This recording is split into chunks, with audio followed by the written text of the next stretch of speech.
Good afternoon eighth class. बेटा आज हमारी अगली कविता यह सबसे कठिन समय नहीं। इस कविता की लेखिका हैं जया जादवानी। तो हम ये कविता शुरू करते हैं।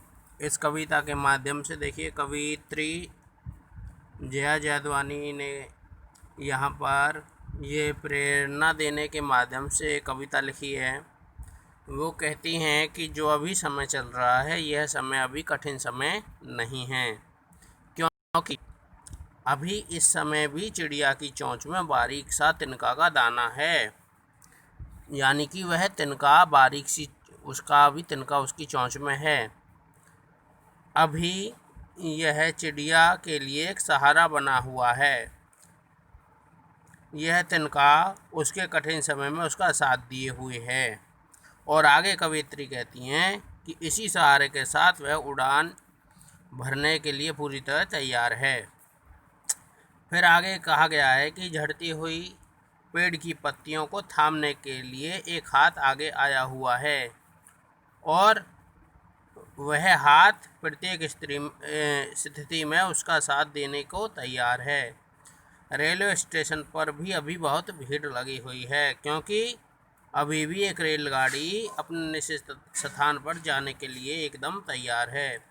ऐसे ही किसी स्थान पर कोई किसी की प्रतीक्षा कर रहा होगा और वर्तमान समय में भी कोई न कोई किसी को यह कह रहा होगा कि जल्दी से आ जाओ, अब सूर्य के अस्त होने का समय आ चुका है, सूर्य अस्त होने वाला है।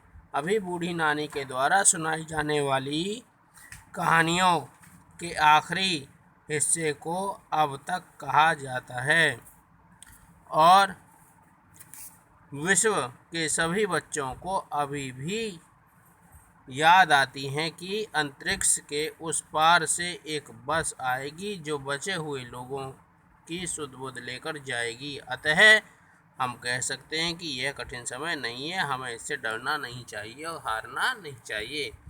अपने कार्य को करने के लिए हमेशा अभी प्रयत्नशील रहना चाहिए। देखिए कविता शुरू करते हैं। नहीं, यह सबसे कठिन समय नहीं। अभी भी दबा है चिड़िया की चोंच में तिनका और वह उड़ने की तैयारी में है। अभी कठिन समय नहीं। इसमें प्रसंग लिखेंगे। प्रस्तुत पंक्तियां हमारे हिंदी की पाठ्य पुस्तक बसंत में यह सबसे कठिन समय नहीं नामक कविता से ली गई हैं। इसकी कवित्री जया जादवानी है।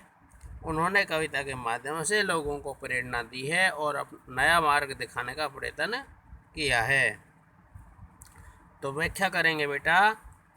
प्रस्तुत पंक्तियों के माध्यम से कवित्री ने कहा है कि हे मानव, अभी व्यतीत हो रहा समय कठिन नहीं है, क्योंकि अभी तक चिड़िया की चोंच में तिनका दबा हुआ है।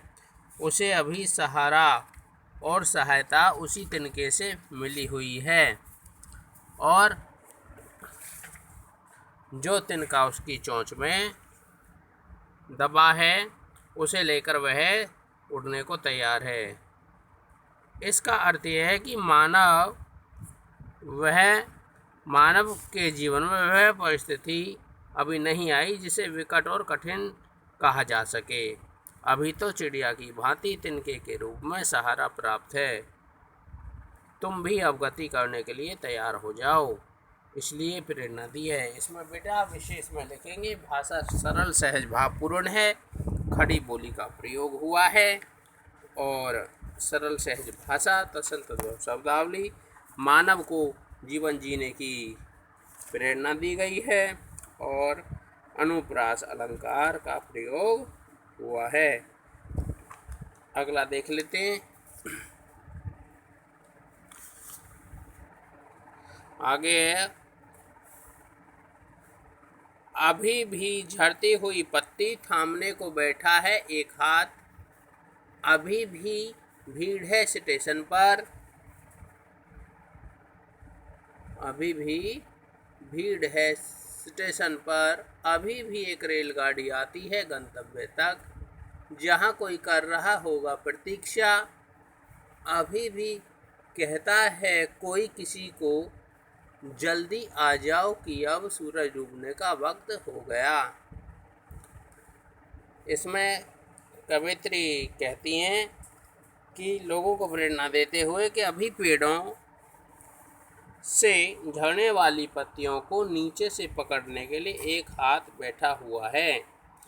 असहाय एवं लाचार लोगों की सहायता के लिए कुछ दयावान लोग अभी भी समाज में हैं, उनकी सहायता के लिए तैयार हैं। कवित्री कहना चाहती है कि स्टेशनों पर भी अभी भीड़ बनी हुई है, यहाँ तक कि एक रेलगाड़ी इस समय भी अपने निश्चित स्थान पर जाने के लिए तैयार है। देखिए, यहाँ कवित्री कहना चाहती हैं कि इसमें कोई ना कोई लोगों की जहाँ पर बैठकर राह देख रहा होगा। इस समय भी लोग एक दूसरे के लिए व्याकुल हैं। इसी व्याकुलता के कारण उन्हें वे लोग जल्दी से आने को कहते हैं, क्योंकि सूर्यास्त होने का समय हो गया है, अब अंधेरा हो जाएगा। ये आप समझ गए होंगे बेटा। अगला पहरा देख लेते हैं। अभी कहा जाता है उस कथा का आखिरी हिस्सा जो बूढ़ी नानी सुना रही सदियों से दुनिया के तमाम बच्चों को।